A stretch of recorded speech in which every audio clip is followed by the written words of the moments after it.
Hello, everyone. Happy Wednesday. Thank you for joining me tonight. Thanks, replay viewers, for watching, and thanks, YouTube replay viewers, for watching as well. This is up at Penguin and Fish Movies when we're done here tonight.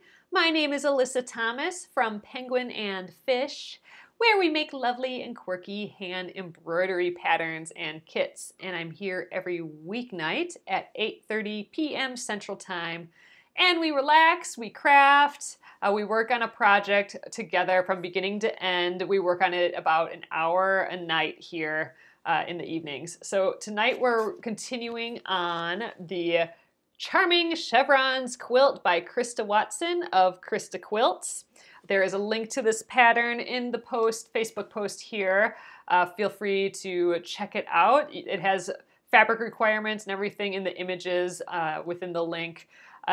We will be making it for a little while yet, so there's for sure time if you want to get started. This would be a great first quilt even for someone. If you're curious about half square triangles, this would be a great quilt for that.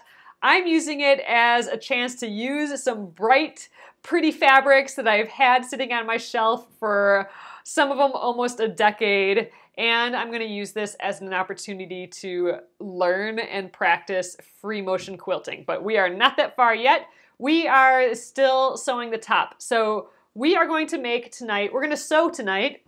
We're going to sew a pile of half chevrons. So we've already done all of the ones that go this direction, but we only have this one going the other direction. So we need, a pile of those together, and all these little V's. When you put together all the little V's, you are gonna get some chevrons, some zigzags. So that is the plan. So again, we got all of these ones done. So we're halfway done with these half chevrons. Now we got these guys right here. So that's what we'll be doing tonight. Thanks again, everyone, for joining me. I see there's a couple new people jumping on, so that is awesome. Welcome. Again, my name is Alyssa Thomas, and I am here every night at 8:30 p.m. Central Time. So, all right, let's flip around and we will get sewing. We've been working on making these half square triangles. It's time to make them into half chevrons. All right. Here we are, back to the sewing machine. We cleaned, last Friday? Yeah, must have been Friday. Friday, we took the time to clean and oil the machine. I did not unscrew this to clean it. We probably should have done that. Once we get done with all of these half chevrons, or like this part of it, maybe we'll clean and oil it again, and that time I'll be sure to take off the cover here. But we still have all of these to go. So how we started this project, we had 2 squares. We drew a line down the diagonal, and then we sewed on either side of that diagonal. Then when you cut them in half, you end up with 2 half square triangles. So that's what we call a square that's made up of 2 triangles down like the diagonal like that. In quilt land, it's called a half square triangle, or HST. So there we get 2 half square triangles using this technique of these 2 squares here. And then we've been trimming them down. Here is our pile of pressed and trimmed half square triangles ready to go. So with each one of these, we got a pair. So this one's gonna give us 2, a purple and red, and then another purple and red, and we got a few of those here. So we're keeping the pairs together. I've stacked them in this pile together as we trim them. So I should just be able to take the top piece and bring it down, and there's our half chevron in the direction that we need it to go. So it's just like this one, and whichever way you turn it, it's still gonna be in that direction. So I just have to make sure that that's the case. If I start twisting them, like if I twist this one this way and this one this way, then we got the chevron going in the other direction, and we don't need any more of those. We're done with those. So I need to make sure before I sew them that all of them are going in this direction. So I should be able to just take the piece off the top and have that. But I wanna I want to just double check before I do each one. So here we go. Let's get the machine on. I'm going to start by putting a little leader in here. I was doing some other sewing over the weekend, so I didn't have a leader. I was attempting to start quilting the border of my hedgehog wall hanging, and that's what I'm hoping to work on Friday. So Friday we are having Finish It Friday, like the first Friday of the month, even though I realize it's the second Friday of the month, but I forgot. I forgot last Friday. So this will be our first Friday, even though it's the second Friday. But every first Friday of the month, we're going to take the opportunity to stop working on whatever we're working on. In this case, this quilt, and we can work on whatever is hanging out there, whatever unfinished object, UFO is what people like calling that. Finish whatever UFO you got going on, or work on it at least. So that's my plan. I'm gonna break out the hedgehog wall hanging again and do that, since I'm using the same thread for that. And I'll probably just keep the same needle on and everything too. So here's our second pair. I just bring the top down. So we want to sew on this edge there. So I'm flipping it and this edge, but I'm just rotating it so it's in line with the sewing machine. But we still just need that edge together. I place it as best I can, but if I need to scooch it over a little, I just scratch on the top. I call that kitty scratching. Kitty scratch the top. It just nudges the fabric just a hair by doing that. Or you can kitty scratch it back or forward, whatever you need to do to get that those two edges in line. And we're chain piecing. So what that means is we're gonna just continue sewing one piece to another forever, basically. So we're sewing this one line here, the seam that we just did.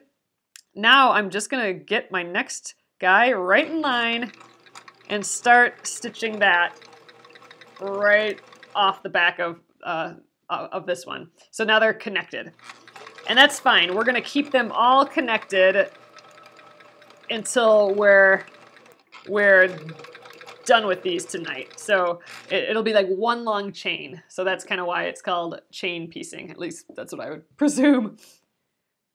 So that is the plan tonight. We are going to sew the stack that I have all trimmed, and then we will press them as well. We'll snip them off of the machine and then press them. And we'll see how far we get on that tonight. I'm hoping maybe we can get all of that done. If not, we'll finish pressing them tomorrow. But tomorrow is going to be kind of fun.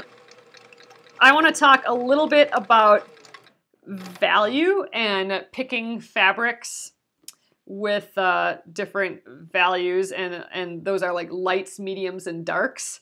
I know a lot of people struggle with that. I actually struggle with that a lot too. It's something that I want to get a little bit better at. So from projects here on out, I'm going to probably put that a little bit more of my focus. But there is a new cool tool out on the market that I'll share with you guys tomorrow.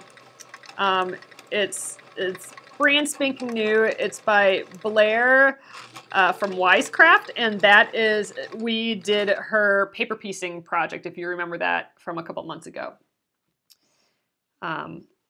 So she's got a fun new tool that will help with picking out different values, like trying to sort out your lights, mediums, and darks. A lot of times with quilt blocks and stuff like that, it makes a difference what the values are of fabrics that are next to each other. Like if you want a star to pop off, like let's say a star block, right? So you got this pretty star. If you want that to really pop off the background, you need a pretty high contrast between the background and the star, like a high contrast value. So you can do just a high contrast color. Like you could just do a red next to a green, right? Those are pretty vibrant, and those look, will definitely feel different from each other. But if you were to look from way far away, that green and that red might kind of blend together, even though the colors are opposites. So you need to look at value. So to really make that star pop, you might want a light value, like a white or a light blue or something that's very light, kind of like this guy here, a light color. And then you want to contrast that with a really dark color, like a black or a deep blue or something.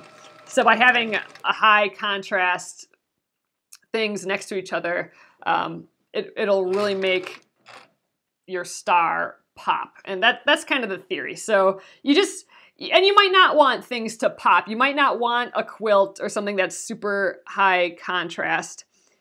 But what this is going to allow is just, you should be able to control that a little bit more. So you can decide, do I want a high contrast colors and patterns in my quilt, or do I want it more muted and blended together? So in theory, knowing a little bit about value, lights and darks, so value is like lights and darks, like white all the way through black.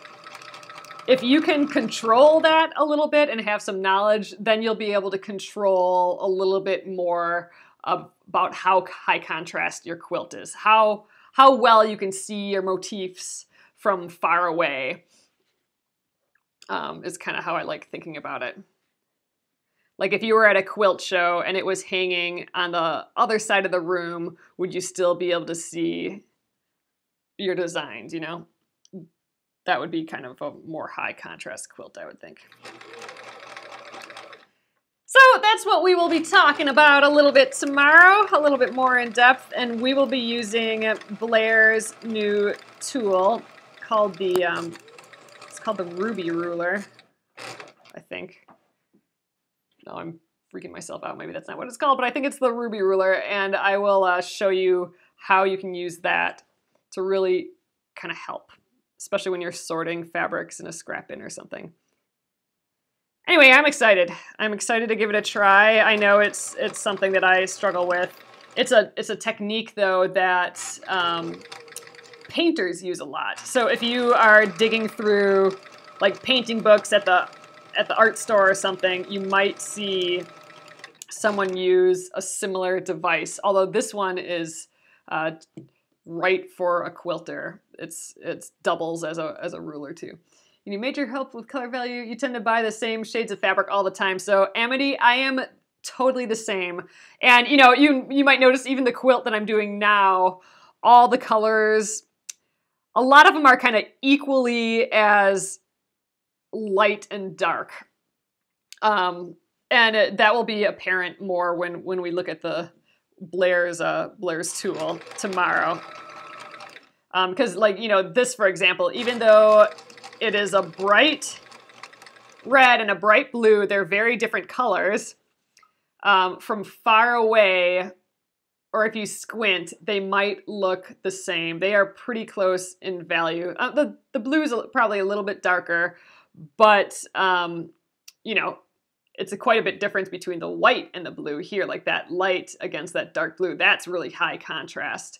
Whereas the blue, if you just isolate the blue and the red, that's just like a medium contrast, not nearly as contrasty as the white to the blue. So a lot of my pieces matched up here, I think, are pretty similar in value. So my quilt, I suspect, from far away, will blend together a little bit more. Even though it's bright and crazy, like really bright saturated colors, the value is kind of muted. Like it's not going to be like if I did the zigzags in black and white, right? That would be super high contrast.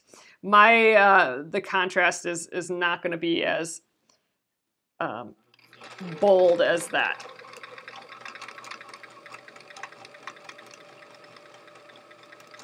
Which is fine. Mine is just going to be more muted. Even though there's bright colors, it's going to be not as contrasty.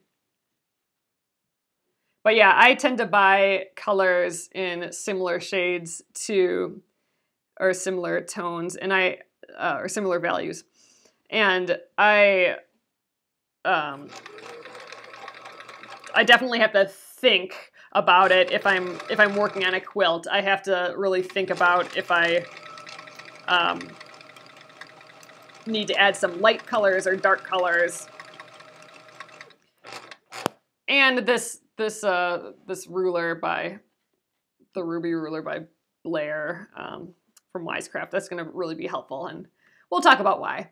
Annette, I do not press my seams open often. I actually rarely do.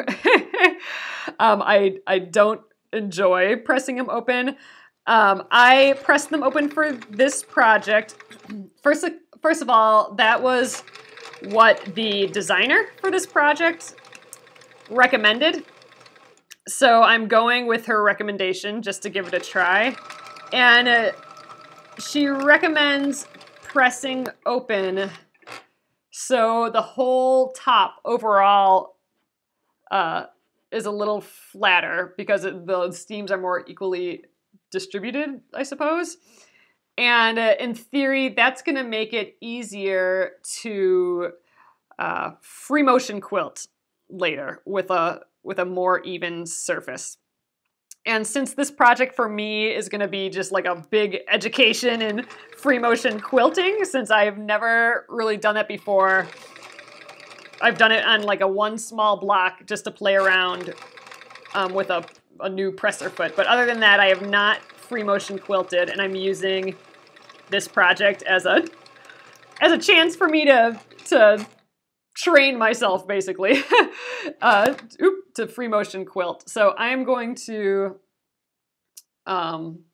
go with the expert opinion of Krista for this, and I'll see what I feel like afterwards. Maybe I'll be like, oh yeah, that makes sense, or maybe I won't care. I don't know. But normally I don't. But I am by no means an expert at quilting, so any tips and tricks I can get, I am more than willing to at least experiment with them and see how I feel about it. Yeah, so Annette, that's exactly kind of the reasoning. I mean, I don't know, like I don't have a comparison of, all right, this one I didn't press the seams open, and this quilt I did press the seams open, and I'm gonna free motion quilt both of them. Do I see a difference? So I haven't run that experiment at all, but we'll see how this goes. I have a feeling. I have a feeling that it might be the last thing on my mind when I start free motion quilting this, because it'll be my first time free motion quilting. My real fears with the free motion quilting is, how do I manage the bulk of a twin size quilt in my little area here and still be able to move it around for free motion quilting. If you guys aren't, I know I've been mentioning free motion quilting a lot. If you don't know what that is, first of all, quilting, it's the act of sewing the 3 layers of a quilt together. So you have your top layer, which is the decorative stuff that we're sewing up now. Then you have the back layer, so the back of the quilt, and then you have a batting, or like a fluffy inside, right? So those 3 layers have to get held together somehow, and that's quilting. And it can be done in a bunch of ways. Free motion quilting you know, typically you sew through all 3 layers, right? So every time you sew through 3 layers, that's going to be held together. The quilt's going to be held together at that point, at where you've stitched it. So if you do that all over a quilt, then all your 3 layers are going to be held together. So you've successfully quilted your quilt at that point, right? Because it's being held together. That's the nuts and bolts of it. But, you know, there's all different styles of doing that. And one of the techniques is called free motion quilting. So what that is we remove our presser foot, this piece right here, from our machine. And we put a different one on. And it's called a darning foot or a free motion quilting foot. And what we're going to do is it just goes. It no longer pulls the fabric forward because we'll lower our feed dogs as well. But it's just the machine just wants to go up and down like this. So it's our job to move it. So by moving it around, like if I have both my hands on top of the quilt and I'm moving it around, you know, underneath the machine right here, we can draw like freehand a whole pile of stuff. Like we can draw anything really, like squiggles or swirls or, you know, feathers are popular. I just gotta check on this. Yep. You can even draw, you know, we could draw cute little animals if we wanted to, but we're moving the quilt and freely, right? So we are on our own volition moving the quilt wherever we want. And that is called free motion quilting. And I have not done it. So that is, this quilt is gonna be my quilt to learn how to do that on, hopefully. And I'm gonna use Krista's book. So Krista Watson of Krista Quilt. This is her pattern that we're doing. So I'm gonna quilt like every other zigzag here, hopefully. But this is her pattern that we're doing, and I'm gonna use her book, Machine Quilting with Style. She has some free motion designs in here and some tips and tricks, and I'm gonna use her book to help me figure out how to go about this free motion quilting. So we won't get to that for a while because we got a long ways to go on this top. But, lost a piece here. But that's my goal. So if you are interested in free motion quilting at all or giving it a try, then I encourage you to make this quilt with me and we will learn how to do it together. Yeah, so Jana, that's a great description. Free motion quilting, it's abbreviated FMQ. Free motion quilting is like moving the paper under the pencil. So if we glued, you know, if a pencil was right here and we couldn't move it, we would have to move the paper to draw, right? So, you know, we're gonna have to think about things backwards, right? Because we're not gonna be able to draw like this. You know, I'm holding a pencil. I'm not gonna be able to go like this. I'm gonna have to move my paper to make that design, you know what I mean? While that pencil's being held there. It's a kind of it's gonna be a brain twister, I think, to get started with. But I'm excited.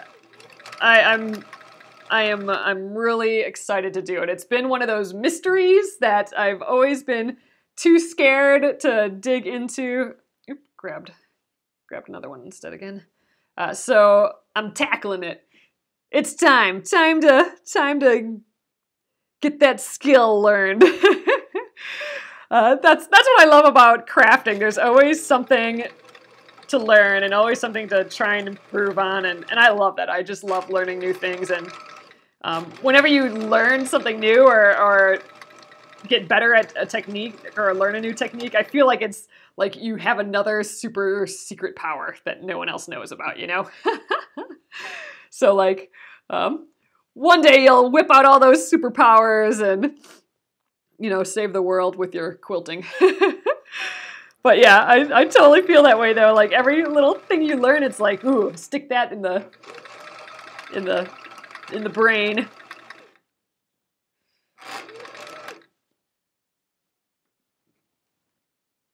Okay, man, I I had a little brain freeze, and I thought that I maybe sewed two different ones together, but they're the same. All right, you know, we are almost done with this pile already, if you can believe it. It took us 2 days to trim down all of these half square triangles. 2 days to trim these down to the right size and press them and everything. And I only have a couple more to sew.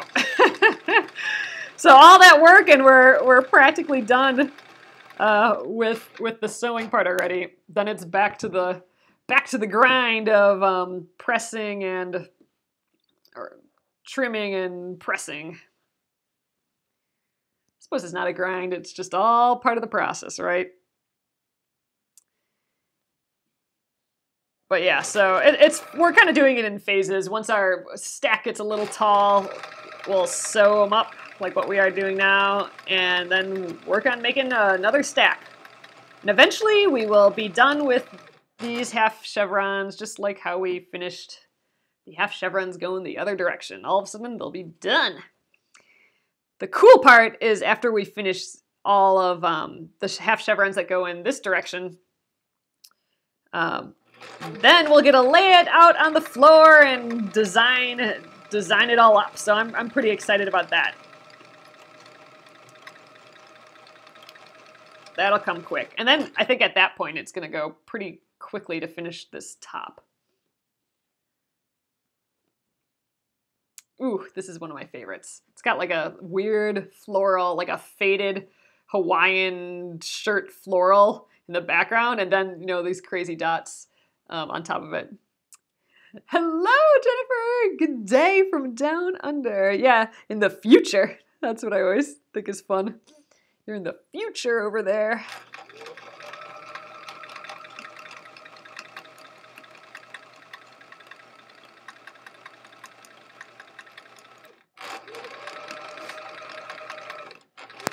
Thanks everyone for joining me again this evening. It's my favorite part of the day to come hang out with you guys and chit chat and work on our project here. Ooh, this is pretty too yet. Only 2 left here. We got this one and one more, and then we're all done with the sewing already, which is crazy. It's like, it took 2 hours, I'm just thinking about it. It took 2 hours to trim and press all these half square triangles, and it's gonna take less than a half hour to sew them all together.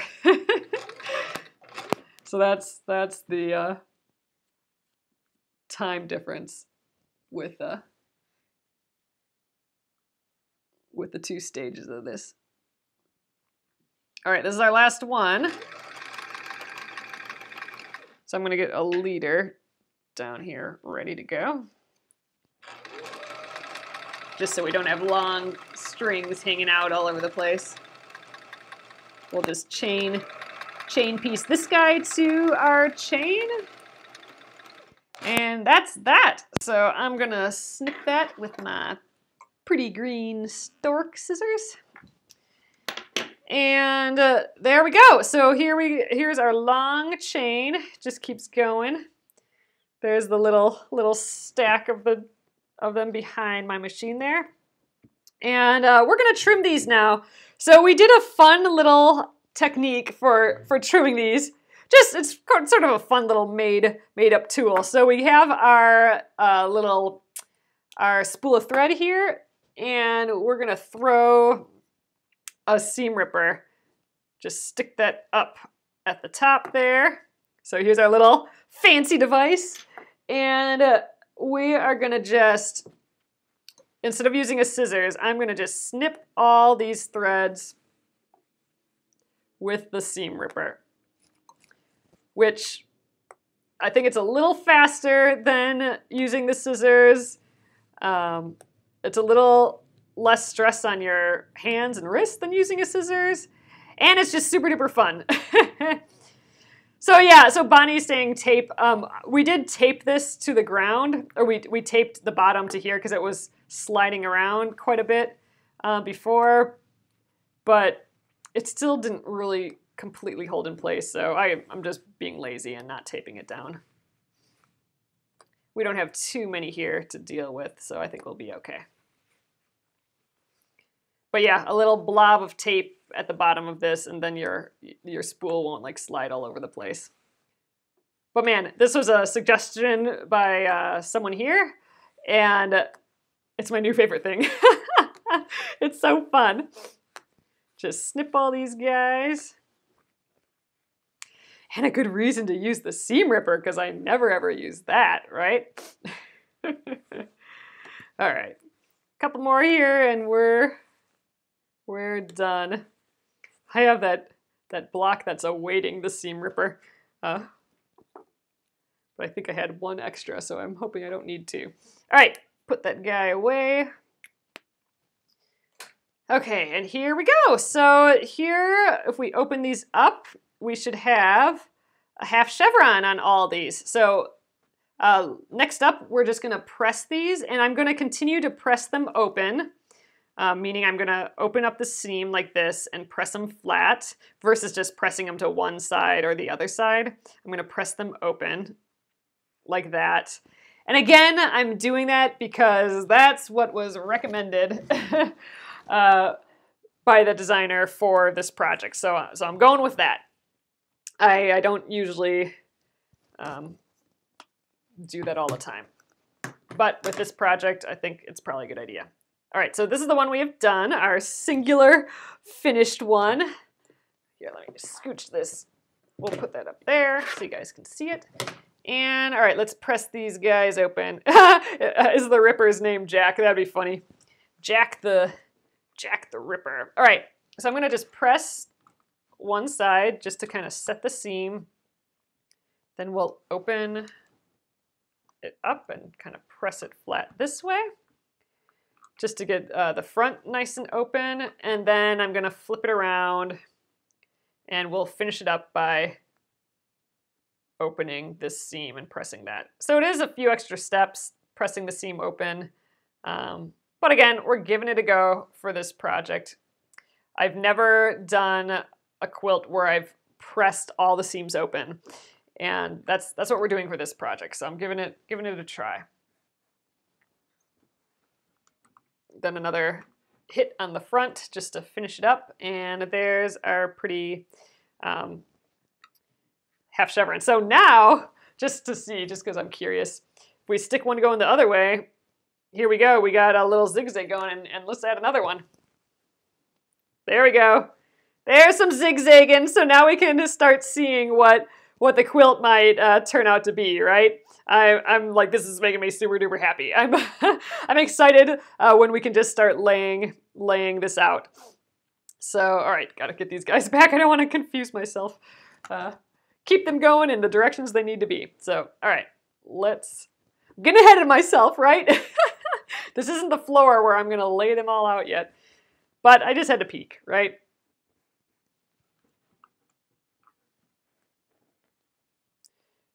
Just got on my, Jennifer, I don't know what you're saying. What's NBN?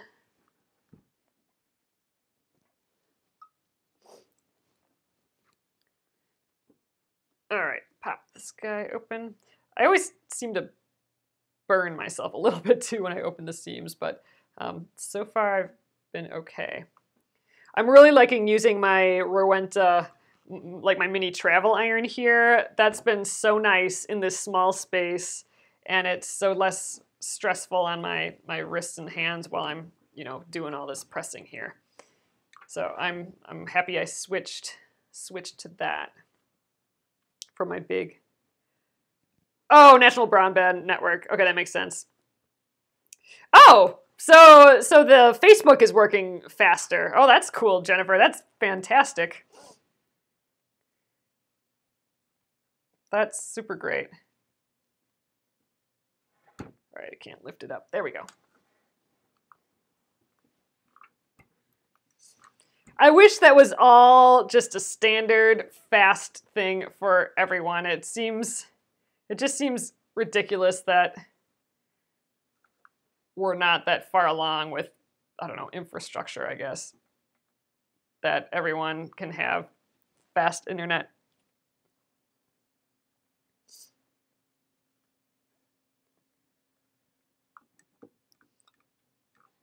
I mean, I'm in a major city and we just were able to get ours a little bit faster. Oh, Robin, you have a problem with Facebook, the videos and stuff on it, or loading? Oh, it's still very slow there. Yeah, it's a bummer. That's how it is when I visit my parents too. It's tough. You can definitely tell, especially if there's a few people on. It doesn't always function.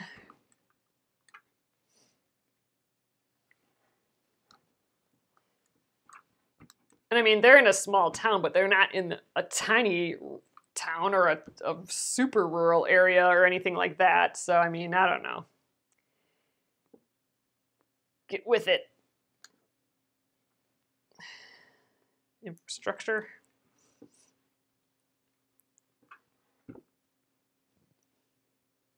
Oh, you've been waiting for years while they laid the cable. Yeah, I know, right?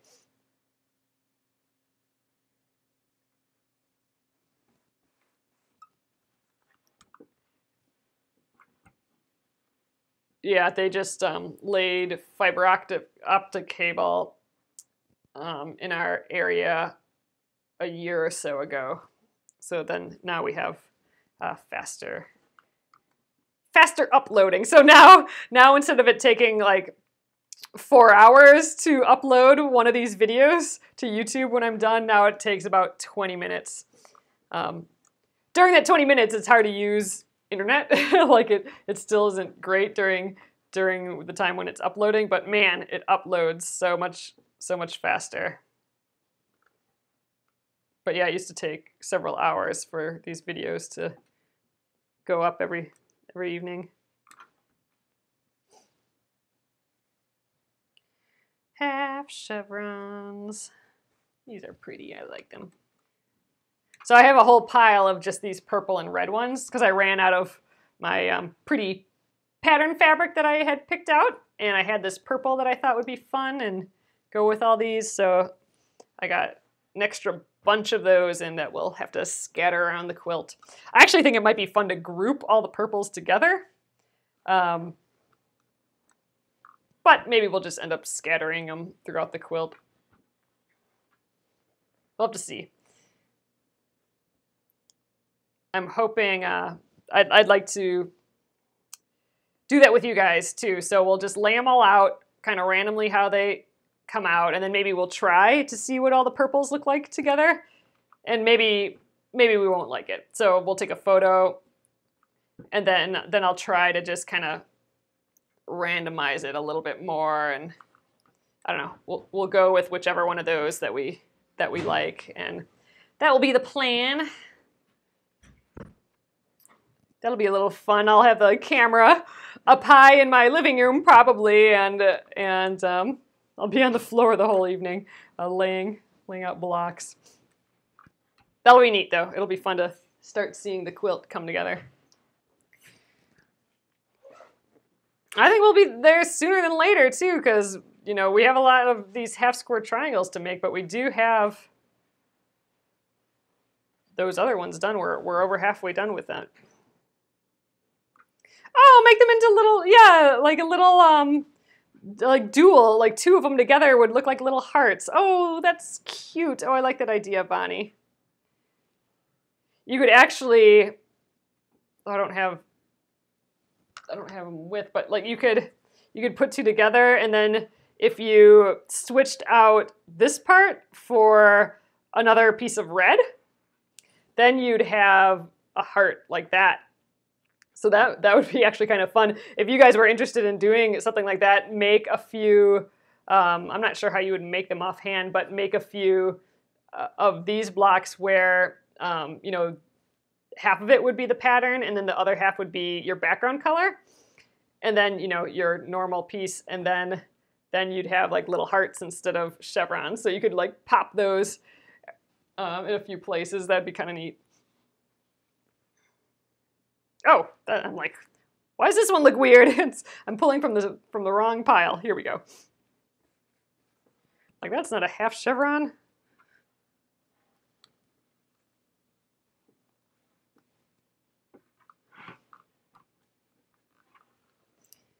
Alrighty, open that seam.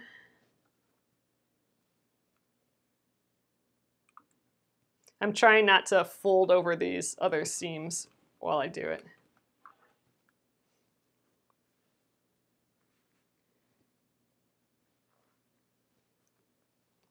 Got quite a few here yet to do, but look at, we've got a nice stack going.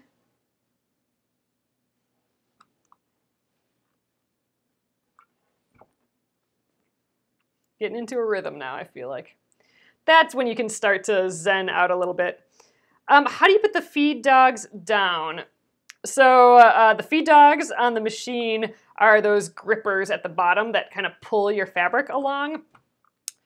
Your machine, or most machines I would think, have a way to lower them. So that's how you get them out of the way. My machine has a little thing that I can flip down.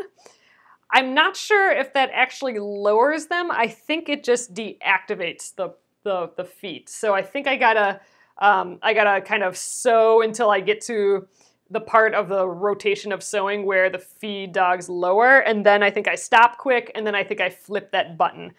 That's what I suspect. I'm gonna have to figure that out for sure, Glennis, before I do the free motion quilting. However, I have heard it argued that you should leave your feet up to your feed dogs up to free motion quilt as well. So I've heard it both ways, which I thought was kind of interesting. So I'll have to dig into that again. I don't remember why they said to leave them up, but in theory you want them down because you want the freedom to move your quilt around. And if they're up, it's going to keep wanting to tug in one direction, right? And you want to go in all sorts of directions. So I don't know why you would want to leave them up, but I did hear that from somewhere before, and it kind of stuck in my head as like, oh, that's odd. I didn't think that was a thing. Oh, man, I keep picking from my pile down here. I have this pile, all the stuff that we need to trim and divide up into the half square triangles yet, or half square triangles yet. I keep pulling from that pile instead of over here. Okay, Deborah, you free motion quilt with your feed dogs up. Try them down, but it did not work as well. Oh, interesting. So we're gonna have to give it a try. I'm gonna make we'll make like a big practice piece, I think. Not like a fat quarter, but like I don't know, at least a 12 by 12 square. And before we get going on the quilt, we'll play around with that a little bit. Leah Day Free Motions was hers up also. Okay, see, so it's a thing. So it's not a hard cut rule to lower your feed dogs. I keep saying presser feet, but I mean feed dogs. So it's not a hard and fast rule to lower them. So that's interesting. So I think we should give both a try on the practice thing and just see how it feels.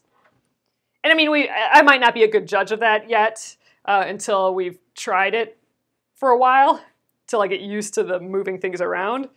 But, you know, it doesn't hurt to give it a try both ways. Oh, okay, so Debbie, your sewing machine does not have a way to lower the feed dog, so you have to put a cover on yours. Okay, so that's interesting. I'll have to check on mine for that as well, since I haven't really done that before, lowered them for any reason. Yeah, so there are little covers that you can get, like that sliding, what is that called? They make that like sticker that helps fabric slide underneath your machine a little bit more. That can also act as something to cover the feed dog, so it's not gripping onto your fabric while you free motion quilt. So yeah, if you can't lower the feed dogs and you want them to be lowered, or that you want them to not be grabbing your fabric as you sew, then yeah, you'll have to cover them up. Oh, yours, it came with your machine. Oh, that's interesting, Debbie. I'm gonna have to dig into mine a little bit more. The super slider, that's it, Julie. The super slider. That's what you can put to both help fabric move more easily under your needle, and then also it can cover up your feed dogs. With the quilting foot, it does not press tightly onto the feed dogs like the other feet do. Oh, so the fabric floats with no problem. Oh, that's interesting, Deborah. That's totally true. So a darning foot, I think I got one right here. So this is an example of a quilting foot. So this will hook on to the machine like this, and we'll have this kind of floats on the top like this. This touches the surface of the fabric, but it doesn't really, sometimes it floats above. Like if you have a embroidery machine, a lot of times that will float on above, but it can be on the surface, but it's not pressing down. Like on the presser, on our normal presser feed, that's like pushing down on the fabric. This doesn't so much. So that makes sense that it would just kind of, it would not cause the same pressure, and you should be able to move it regardless of the feed dogs. That's kind of interesting. A quilting foot, I mean, I'm calling it a quilting foot. It's actually a darning foot. You know, so I'll put this part on the machine so it'll actually kind of move as I stitch. You know, they don't always look like this. Some of them have a clear bottom, but this is, you know, one such one that you might see. So we're gonna have to like move the fabric underneath it to draw our shapes and stuff. Oh, you don't want to cover the feed dogs with the super slider. Oh, the feed dogs will chew them up. Oh, that's interesting, Sharon. Okay, that's a good tip. So don't cover the feed dogs with the super slider. So lower the feed dogs feed dogs if you can. I think you can actually remove them too if you really don't want them there while you sew, and if you can't lower them. All right, we got about, I don't know, 12 more of these or so, I would guess. The Supreme slider is what Leah Day uses. Okay, good to know. I think Krista actually recommends that in her book as well, so maybe I'll see if I can find one before we get that far. I always have so many things on my to-do list, and then time catches up on me. So we'll see. Hopefully, I can remember to check it out.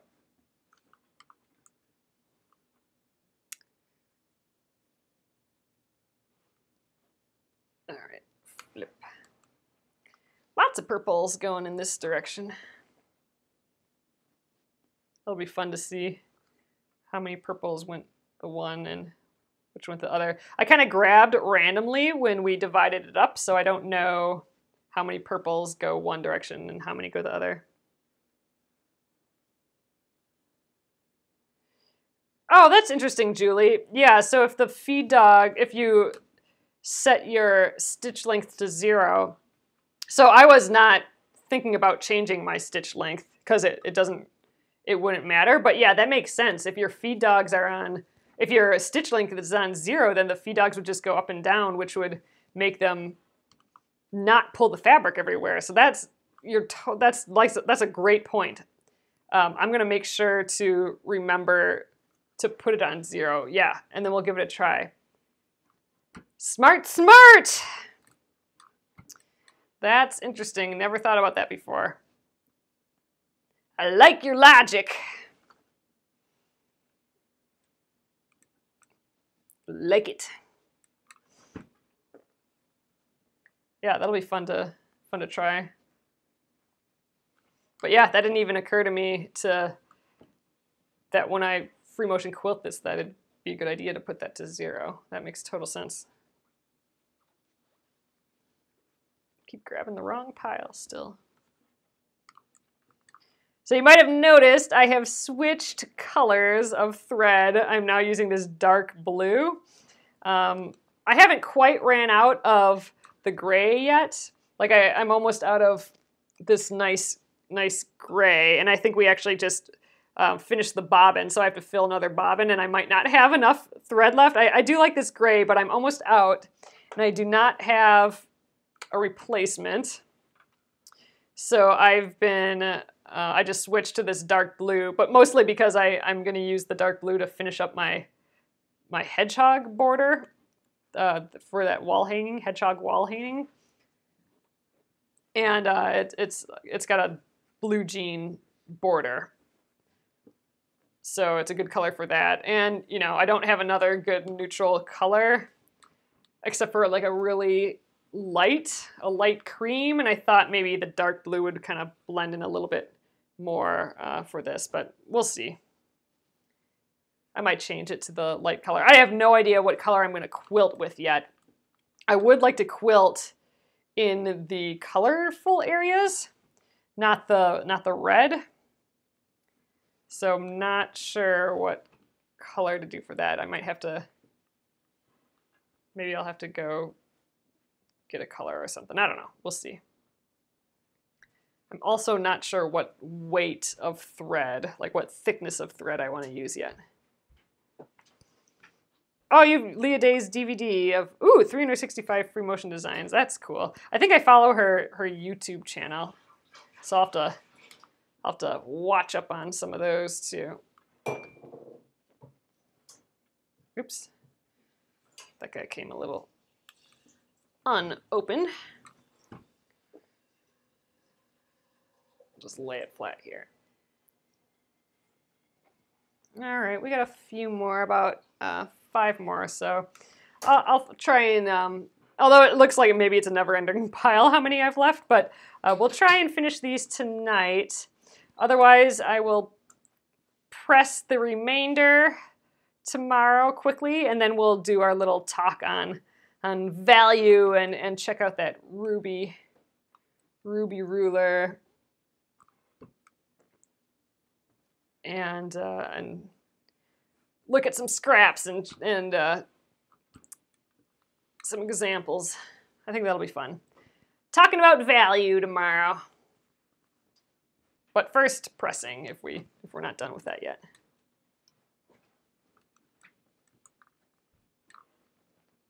Almost done though. I love seeing the chevrons open up and just see how the colors look like together, and it's fun. Fun to see it come together, the quilt. Okay. Man, I've burnt myself a little bit twice tonight, and I don't think I've burnt myself at all yet on this project, so boo! Just not paying attention, I guess. Haven't burnt myself badly yet, though. I just keep accidentally tapping it with my finger there.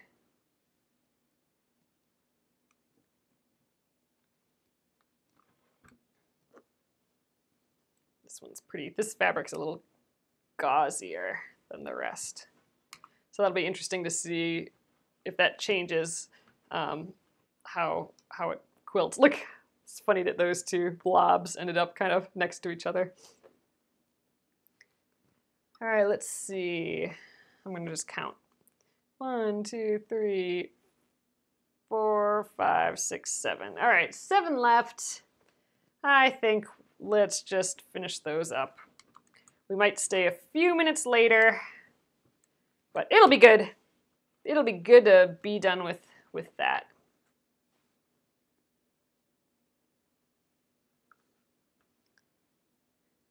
Then we can focus completely on value tomorrow.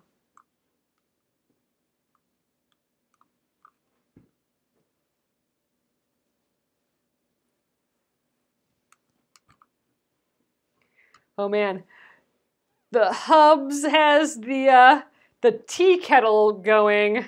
He just got home and he's putting the tea kettle on. That has been the best purchase that we got lately, you guys. The tea kettle is just awesome. We use it all the time to heat up water.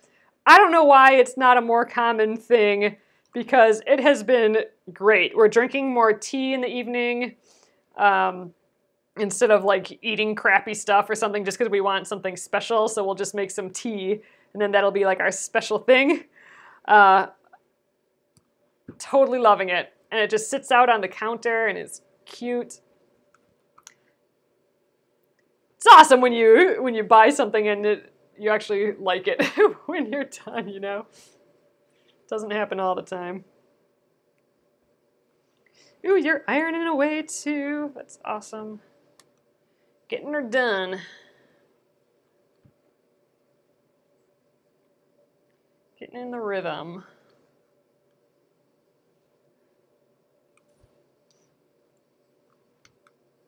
Here's that pretty blue again with the red.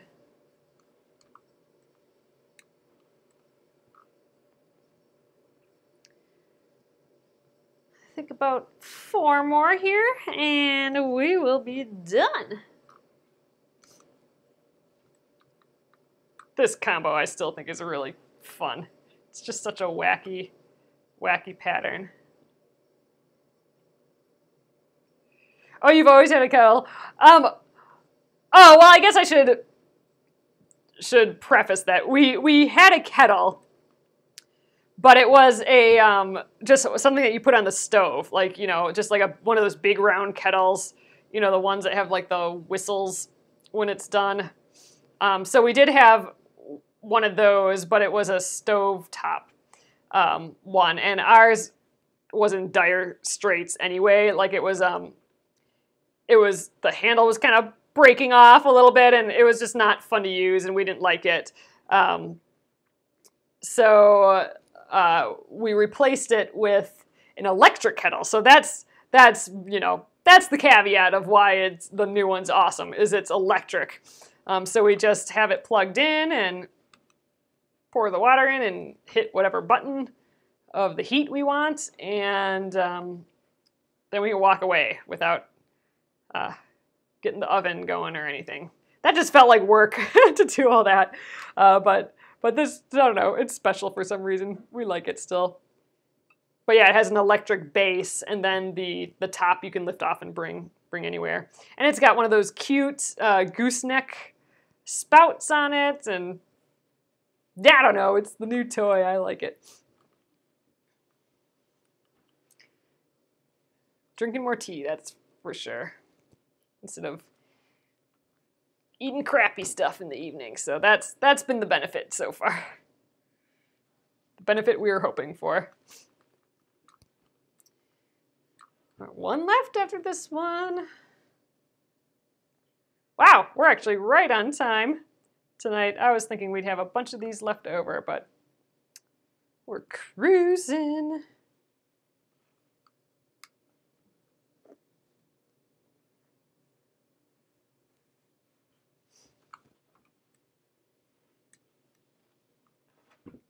All right, last one of these pretty colorful diamondy ones that I like.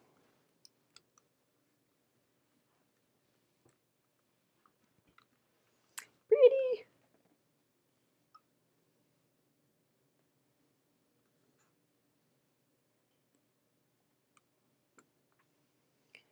All right, so just looking at this stack, how it compares to the stack that we have done, the ones going in the other direction, I would say we're maybe a quarter to a third done, and I'm leaning more towards a quarter done. So we definitely have a ways to go on these yet, but look, we got a start of some chevrons. That's a good start. That's a big chunk of chevrons. So that's a couple rows worth, I think. So great. So that is our night's work. Oh yeah, the water's ready. Just be funny.